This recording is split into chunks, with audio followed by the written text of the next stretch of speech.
What is up, guys? Franco with Trading Futures Live. Welcome back to the channel. In this video I will review my entire month of June, how I performed, where I can improve all my missed trades. So let's jump right into the Edgewonk. Alright, so here is my monthly number. Average risk and reward ratio plan around 3. My expectancy is a little lower than I really want. I do want like $300, but 200 is not bad. I ended up plus 21R in the month with a decent drawdown, 5.81% based on my account balance, right? That's one thing that Edgewonk does not give you drawdown on R's, but on the account balance. I would rather to have this number based on R's, but that is a very useful number though. Here it says my win rate is 52% because it does not account for the break-evens that I will check them later in this video, but 52% nevertheless is a very good number for my average. I am around 42% historically, so I do welcome a better number. Alright, so if we go here at Trade Analytics, we filter by outcome here. This is an overall amount. Let's filter this thing just from the June 1st, right? Okay, if we filter here June 1st, I do see that I took 46 trades total, 14 winners and 19 break-evens. I still have a lot of opportunity to improve my break-evens.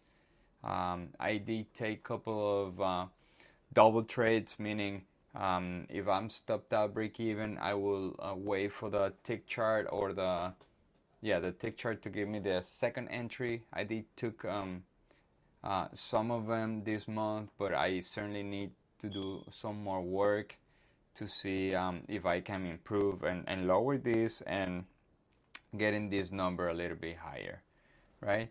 Losers, 13 losers during the month. But a good thing about my trading is that the average loser was around $368, while an average winner was around $1,000, right? For an overall gain of $92.64.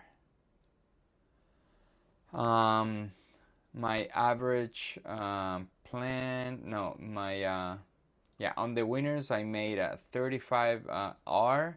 And on my losers, I gave back 14R. But losing is a part of a winning strategy. I cannot get rid of this. I can try to lower this number, certainly, and that's my everyday work. But it is what it is. We need to work with that, right? We need to understand that that's how this trading business work.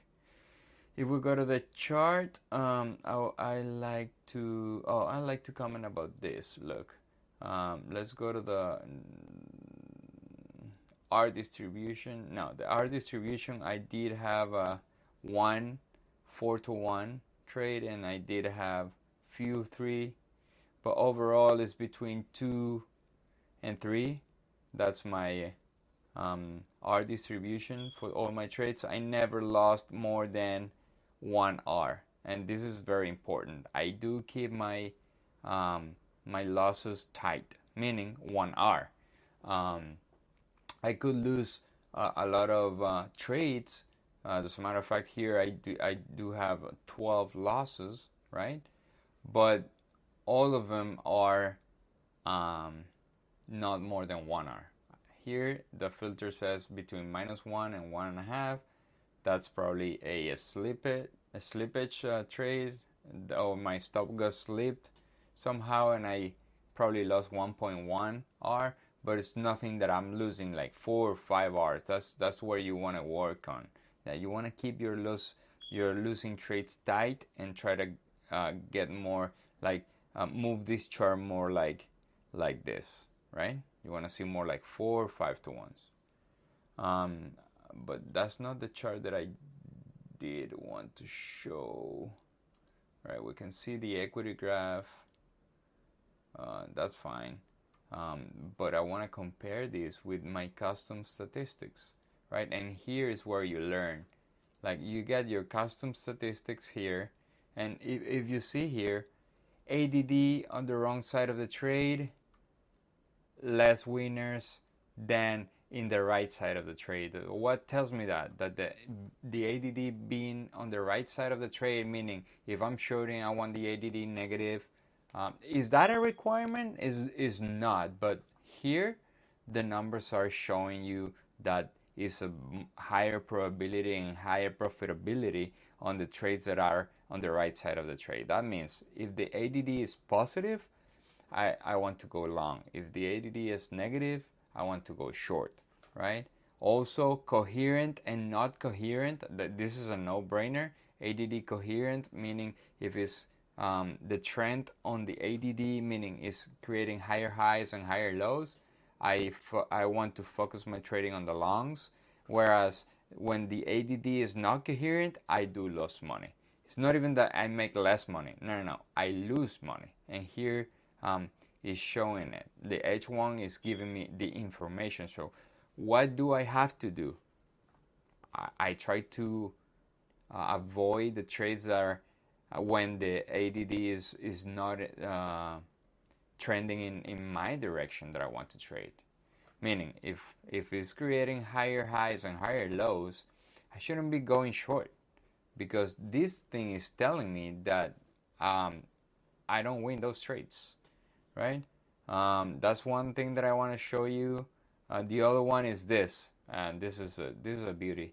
Here I have good tick location and bad tick location, meaning if I'm shorting, I want extreme high on the tick. If I'm longing, I want extreme low on the tick. So look how overwhelmingly higher is the when I have the good tick location. I made $10,000, whereas on a bad tick location, I didn't take as much trades because this probably was a mistake that I made. I didn't see the chart, or I got distracted and I had the order. But here is showing that a bad tick location is simply not good for my trading, right? All right. So after that, max consecutive losses and winning trades. I do have 3 losing trades in a row. And for the winning, I did have 2 runs of 2 winning trades and then 3 winning trades. That's not very important though. Here is very important chart, the drawdown. I did have a drawdown of almost 6% in my account. I don't think it's bad. I think it's 15% or less.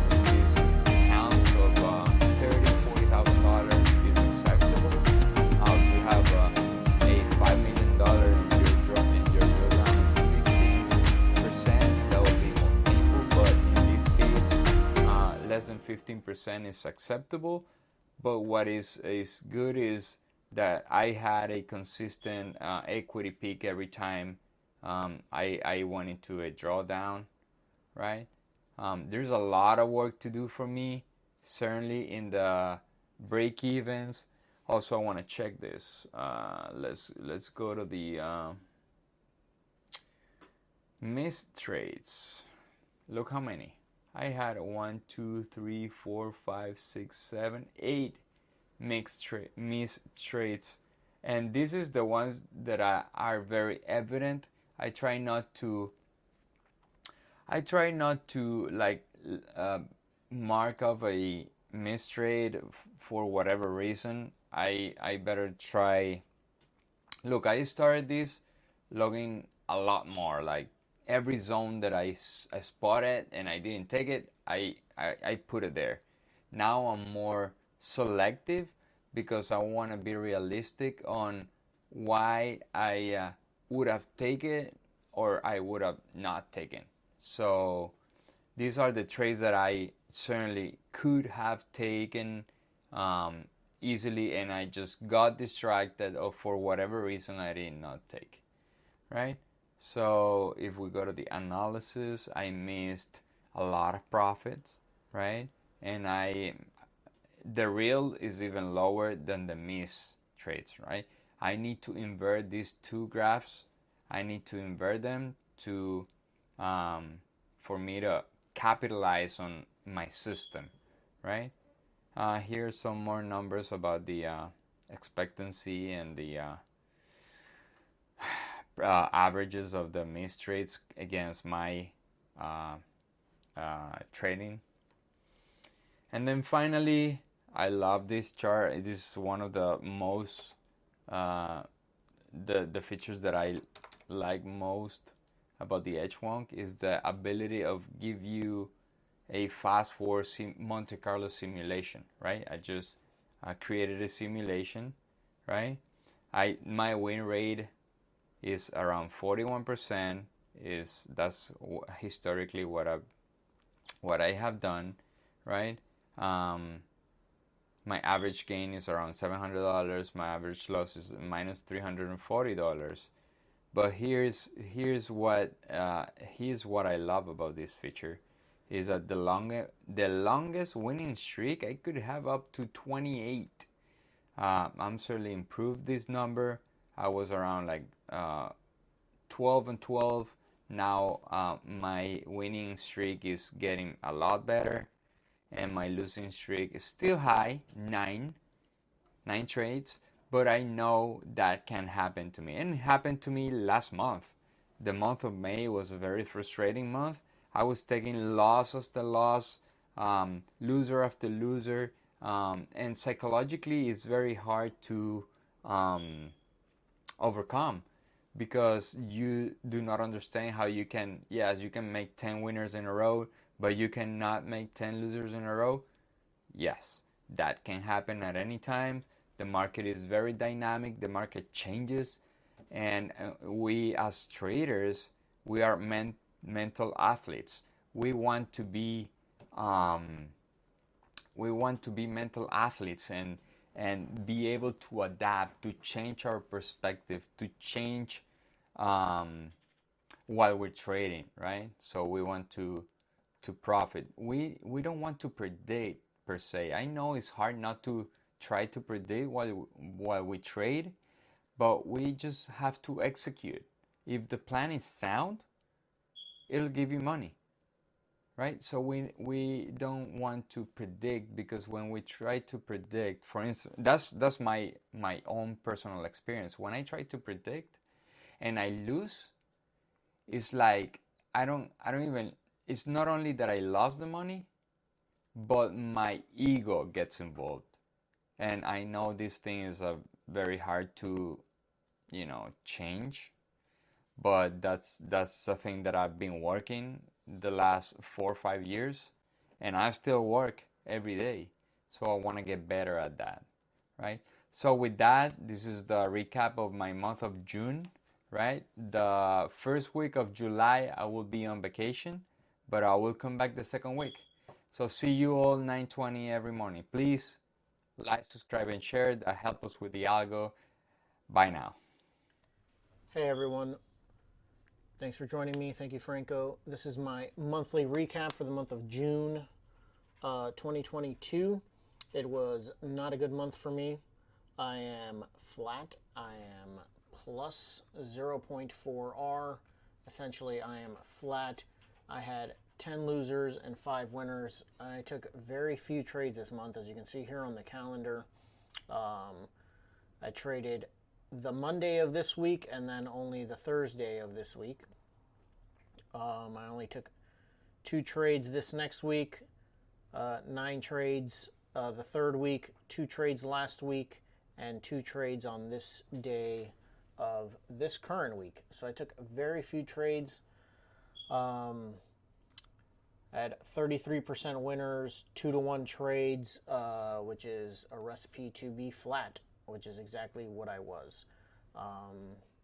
If we take a look at the journal, all right, these are the trades that I took. I had one break even, but the rest of them were either winners or losers. And again, I had 10 losers and 5 winners. If we take a look at the trade analytics,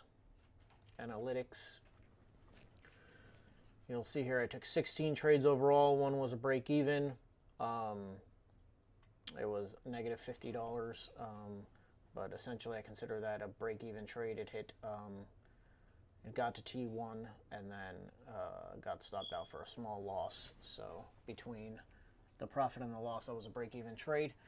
But 10 losers, overall down $4,400, and then in my 5 winners up $4,400. So that would be the positive there, is that my risk to reward ratio was steady and has been steady. 880 for a 2R winner, 440 for a 1R loser. So very steady in that regard, but very obviously my win rate needs to go up. 33% win rate is not going to cut it, and really I just need I need to figure out a way to get into a few more trades, I feel like, as well. Missing out on too many trades, so I need to work on my trade plan to enter into more trades than I have been. As far as a bad month goes, can't really complain about a bad month where I'm break even. At least I didn't lose any money, and so we can recover from that, and we can recover from that quite quickly. But it's definitely frustrated today. Definitely has been a somewhat frustrating week and month, and so we start a new month tomorrow. It is Friday going into the end of the week, though, and we do have a holiday next week, 4th of July, which we will not be trading. We'll be taking the whole week off. So we'll see how July ends up. I'm going to take it slow tomorrow, though. I want to have a good trading day, try and finish off the week, and start the new month off strong. Thank you guys for joining us. We'll catch you guys tomorrow and in the future. Thank you for joining us, Trading Futures Live. Remember to like and subscribe, and we'll catch you guys in another video. Thanks.